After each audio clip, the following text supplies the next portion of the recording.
Hello everyone, welcome back to my YouTube channel Job and Scholar. I am Dr. Kamika Chaudhary and I am an assistant professor in a government PG college. आज इस video को start करने से पहले I would just say thank you everybody, thank you to all my subscriber क्योंकि आज मैंने अपने चैनल पे 1000 सब्सक्राइबर कंप्लीट किए हैं. So I am very very very grateful to all those who have subscribe to me. मैं दिल से हमेशा ये कोशिश करूंगी कि आप लोगों को कभी मैं डिसअपॉइंट ना करूं. ठीक है, जो भी जितनी भी बेहतर वैकेंसीज मुझे नजर आएंगी, मुझे दिखाई देंगी, उन सब की वीडियो बना के मैं आप लोगों के सामने ला सकूं. That is my whole soul purpose. अब इसी के साथ अब आज की वीडियो स्टार्ट करते हैं. जिन लोगों ने नहीं भी सब्सक्राइब किया है, I would just request them कि प्लीज आप लोग भी सब्सक्राइब कर लीजिए. कुछ ऐसी वैकेंसीज हो सकता है कि आप लोगों को नहीं पता हो, जो आप मेरे चैनल के द्वारा वीडियोस देख के उन वैकेंसीज के बारे में पता कर सकते हैं. So I would just urge कि please subscribe to my channel. And इसी के साथ में हम आज की वीडियो स्टार्ट करते हैं. आज इस वीडियो में मैं जो वैकेंसी लेके आई हूँ वो वैकेंसी है एनएमडीसी. एनएमडीसी एक नवरत्न पब्लिक सेक्टर एंटरप्राइज है जो मिनिस्ट्री ऑफ स्टील के अंडर आती है, जो कि ऑलरेडी गवर्नमेंट ऑफ इंडिया के अंदर है, जिसमें बहुत सारी वैकेंसीज प्रेजेंट है. फटाफट से सारी वैकेंसीज के इंपॉर्टेंट डिटेल्स हम चेक कर लेते हैं. अब कौन कौन सी पोस्ट आई हैं एंड कौन कौन कितने नंबर ऑफ वैकेंसीज है. तो सबसे पहले हमारे पास फील्ड अटेंडेंट की पोस्ट है, जिसमें हमारे पास बायोम किरांडुल कॉम्प्लेक्स. तो ये जो वैकेंसीज आई है ना, ये 3 आपकी जगह पे आई है. एक है आपकी बायोम किरांडुल कॉम्प्लेक्स, एक है biome Bacheli complex and third है आपका DIOM दोनीमलाई कॉम्प्लेक्स. ठीक है, तो तीनों कॉम्प्लेक्सेस में, तीनों लोकेशंस में कितनी कितनी वैकेंसीज हैं वो सब पूरा प्रॉपर मेंशन है, उसको हम चेक कर लेते हैं. सबसे पहले फील्ड अटेंडेंट की पोस्ट है आपकी ट्रेनी RS01, उस पोस्ट का कोड दिया गया है. एंड इसमें आपकी 86 वैकेंसीज हैं आपकी किरांडुल कॉम्प्लेक्स में, 38 वैकेंसीज हैं बचेली कॉम्प्लेक्स में एंड 27 वैकेंसीज हैं आपकी दोनामलाई कॉम्प्लेक्स में. क्वालिफिकेशन क्या मांगी है? क्वालिफिकेशन है मिडिल पास और ITI. ठीक है, तो आपने या तो 12th पास किया हो या आपने क्या किया है, ITI किया हो, तो दोनों केसेस में आप क्या है, एलिजिबल हैं. दूसरी पोस्ट है आपकी मेंटेनेंस असिस्टेंट की पोस्ट, जिसमें 49, 56 एंड 36 अलग अलग कॉम्प्लेक्सेस में जो वैकेंसीज हैं वो ये नंबर हैं. एंड उसी के साथ में जो क्वालिफिकेशन है, you should be ITI in electrical trade, क्योंकि ये असिस्टेंट इलेक्ट्रिकल ट्रेड की स्पेसिफिक वैकेंसी है. Right, next is maintenance assistant mechanical training की वैकेंसी, जिसमें आपकी 86, 182 एंड 37 पोस्ट आई हैं. उसमें क्वालिफिकेशन क्या है आपकी, आपने ITI इन सारे फील्ड्स में अगर किया है then you are eligible, whether it is welding, fitter, machinist, motor mechanic, diesel mechanic and auto electrician. Moving on to next is R blaster grade 2 की वैकेंसी, जिसमें आपकी बचेली एंड दोनीमलाई कॉम्प्लेक्स में वैकेंसी है, आपकी किरांडुल कॉम्प्लेक्स में वैकेंसी नहीं है. इसकी जो क्वालिफिकेशन है that is your matric ITI with all these आपकी specialisations and first aid certificates आपके पास होना चाहिए. ठीक है, पोस्ट क्वालिफिकेशन एक्सपीरियंस इस केस में, क्योंकि ग्रेड 2 की वैकेंसी है, आपके पास कम से कम 3 साल का एक्सपीरियंस प्रेजेंट होना चाहिए. ठीक है, सिमिलरली इलेक्ट्रीशियन ग्रेड 3 की वैकेंसी है, 111 and 29 number of vacancies are there. 3 years का डिप्लोमा आपके पास प्रेजेंट होना चाहिए. ठीक है, with in the branch electrical engineering, industrial और डोमेस्टिक इलेक्ट्रिकल इंस्टॉलेशंस.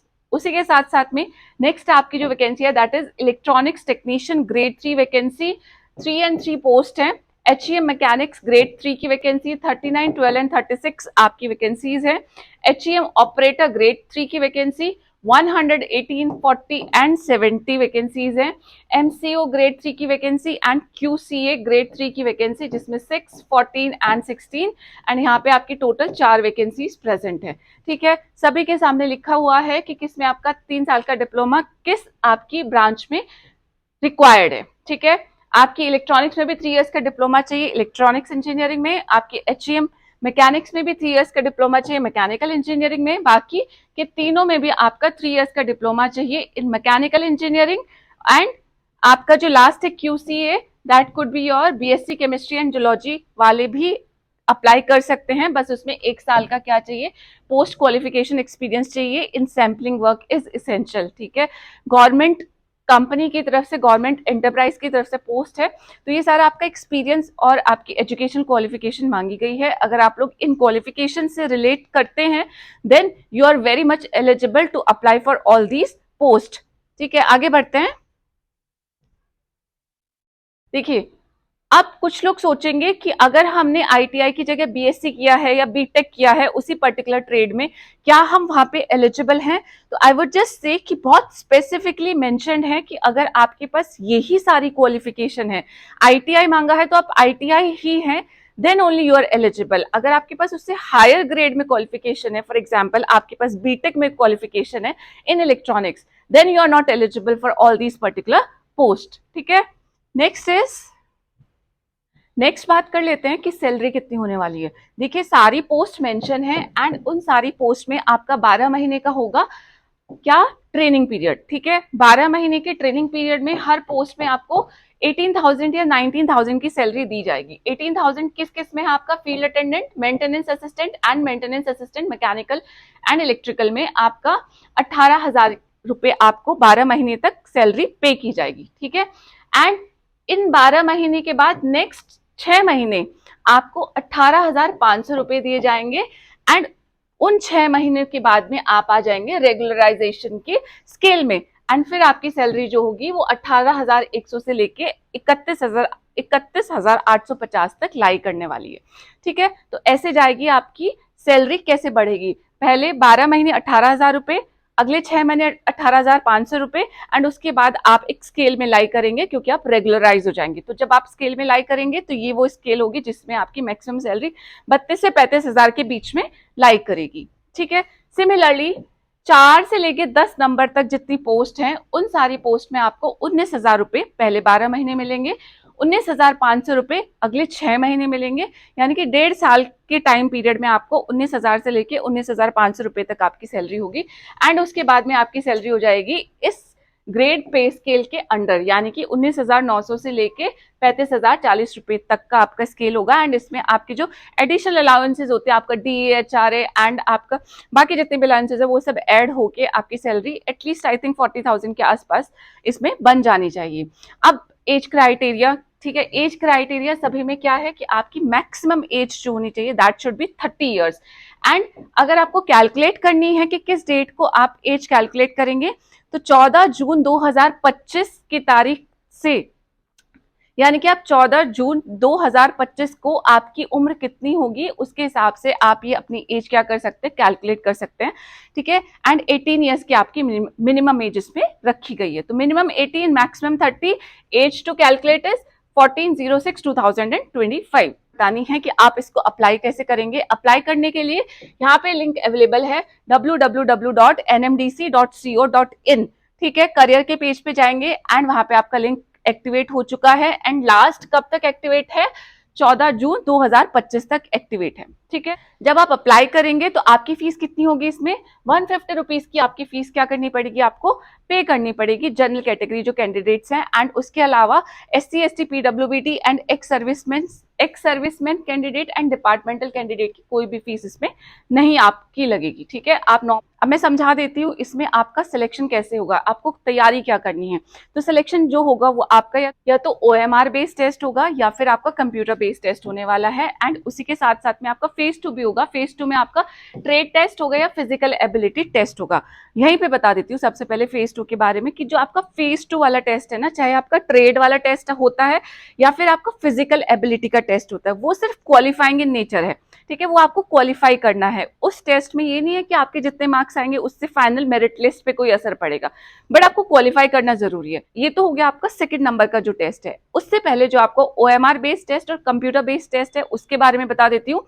वो क्या है आपका OMR बेस्ड या कंप्यूटर बेस्ड टेस्ट आपका इस तरीके से है, देख लीजिए। OMR बेस्ड टेस्ट किसमें होगा, OMR बेस्ड टेस्ट है आपका सिर्फ फील्ड अटेंडेंट की पोस्ट के लिए, बाकी सारी पोस्ट के लिए कंप्यूटर बेस्ड टेस्ट होने वाला है, यानी कि आपको कंप्यूटर पे देना पड़ेगा एंड फील्ड अटेंडेंट का जो एग्जाम है आपको OMR शीट पे देना पड़ेगा। ठीक है, 100 मार्क्स का इसमें आपके पास क्वेश्चन पेपर आने वाला है एंड आपका जो ट्रेड टेस्ट है, एंड हाँ इसी के साथ साथ में जो फील्ड अटेंडेंट है सिर्फ उन्हीं लोगों के लिए क्या होगा, आपका फिजिकल एबिलिटी का टेस्ट होगा। बाकी जितनी भी पोस्ट है उन सब के लिए ट्रेड वाला टेस्ट होगा, ठीक है। तो 100 मार्क्स का आपका क्वेश्चन पेपर आएगा। फील्ड अटेंडेंट के पास जो क्वेश्चन पेपर आएगा वो OMR बेस्ड क्वेश्चन पेपर होगा, बाकी सारी पोस्ट के लिए CBT बेस्ड क्वेश्चन पेपर होगा। फील्ड अटेंडेंट को ही फिजिकल टेस्ट भी देना पड़ेगा, एंड बाकी सब अपना जो भी उनका ट्रेड है वो वाला टेस्ट यहाँ पे देंगे, ठीक है। अब आपके जो 100 मार्क्स आएंगे पेपर नंबर 1 में, उसका डिवीजन क्या है, उसका डिवीजन इज लाइक दिस। अब जो फील्ड अटेंडेंट है उसके लिए जो आपका पेपर 1 होगा उसका डिवीजन ये है, जनरल नॉलेज 70 मार्क्स, ठीक है, numerical and reasoning abilities of your 30 marks, and CBT में भी आपका क्या है, जनरल नॉलेज 50 नंबर का आएगा और numerical and reasoning ability 20 marks का आएगा। उसी के साथ साथ में आपका एक सब्जेक्ट नॉलेज का टेस्ट भी होगा पेपर 1 में जो आपका 30 मार्क्स का आएगा। तो ये है आपका CBT का पेपर, एंड ऊपर वाला था आपका OMR यानी कि फील्ड ट्रेनिंग वाला जो है आपकी पोस्ट, उसके लिए जो पेपर था। तो इसमें आपका डिवीजन 100 मार्क्स का ऐसे है, एंड उसका डिवीजन आप लोग देख ही चुके हैं, that general knowledge 70 marks, numerical and reasoning ability is your 30 marks. So this is how the paper is going to come. So these were some of the important points about all these particular posts, जिसमें आपकी qualification आपको पता चल गई है, कहाँ से आपको अप्लाई करना है ये भी पता चल गया है, एज क्राइटेरिया कितना होगा वो भी बता दिया गया है, एंड सैलरी कितनी होगी वो भी बता दी गई है, ठीक है। बाकी आप अपना फॉर्म फिल करेंगे, लिंक इसी वेबसाइट में मिलेगा, ठीक है। अगर आपको लिंक चाहिए होगा तो आप मुझे कमेंट कर सकते हैं। उसी के साथ साथ में अगर और भी कुछ क्वेरी है तो उससे भी क्या कर सकते हैं, कमेंट करके मुझसे पूछ सकते हैं, ठीक है। इसी के साथ साथ मैं आपको वापस मिलती हूँ ऐसी और वैकेंसी के साथ में। अंटिल देन बाय बाय, अपना ख्याल रखिएगा। जय हिंद, नमस्ते।